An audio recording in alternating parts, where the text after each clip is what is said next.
লগ্ন হচ্ছে আমরা যখন জন্মগ্রহণ করি পূর্ব দিশায় যে রাশি উদিত হয় সেই রাশি হচ্ছে আমাদের লগ্ন, আর লগ্নের স্বামী হচ্ছে লগ্নপতি।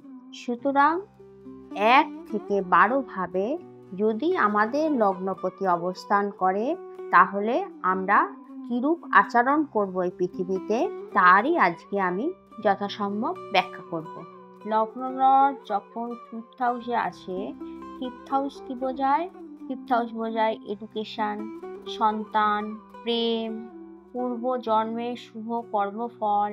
সুতরাং লগ্নপতি যদি 5th হাউসে এসে পড়ে, এরা এদের বাচ্চার প্রতি পুরো এনার্জি ব্যবহার করে থাকে। এদের বাচ্চাকে অনেক উঁচুতে তোলার জন্য এরা সর্বদা চেষ্টা করে এবং সম্পূর্ণ মানসিক শারীরিক শক্তিটা তাদের সন্তানের ওপর দিয়ে থাকে, যাতে তার সন্তান ভালোভাবে এই পৃথিবীতে একটা পথ প্রতিষ্ঠা পায়।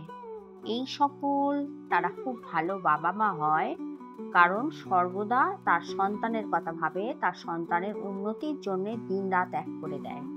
লগ্ন লর্ড যদি 6th হাউসে আসে, 6ষ্ঠ ঘর বোঝায় রোগ, ঋণ, শত্রু ঘর। এটা যুদ্ধের ঘর। এই ঘরে যখন লগ্নপতি শক্তিশালী হয়ে আসে তখন রোগ, ঋণ, শত্রুকে এরা জয় করে। আর যদি দুর্বল হয়ে আসে তাহলে রোগগ্রস্ত হয়, ঋণে জর্জরিত হয়, শত্রুর দ্বারা এরা ক্ষতিগ্রস্ত হয়। যখন লগ্ন লর্ড 7th হাউসে আসে তখন এরা নিজেরা স্বাধীন কোম্পানি পছন্দ করে।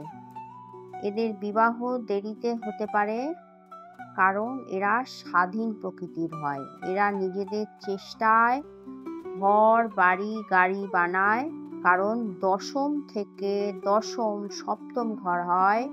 নিজের প্রগতিকে কেউ হস্তক্ষেপ করুক এরা পছন্দ করে না। এরা স্পাউসকে নিজের জীবনে বেশি হস্তক্ষেপ করতে দেয় না। এই কারণে বিবাহিত জীবন এদের সমস্যা দেখা যায়। এদের স্বাধীন চেতা মনোভাবের জন্যেই এদের অসুবিধা হয়ে থাকে। লগ্ন লর্ড যদি 8ম ঘরে আসে, এই ঘরটি গুপ্ত ঘর বলা হয়, আয়ু ভাব। সুতরাং 8ম ঘরে যখন আসে এনারা আয়ুকে বাড়াবার চেষ্টা করে থাকে।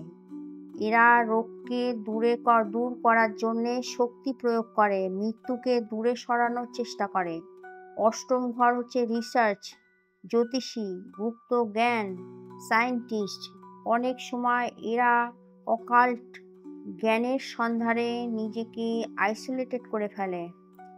কুগ্রহের সংযোগ না হলে এরা সফলতা লাভ করে।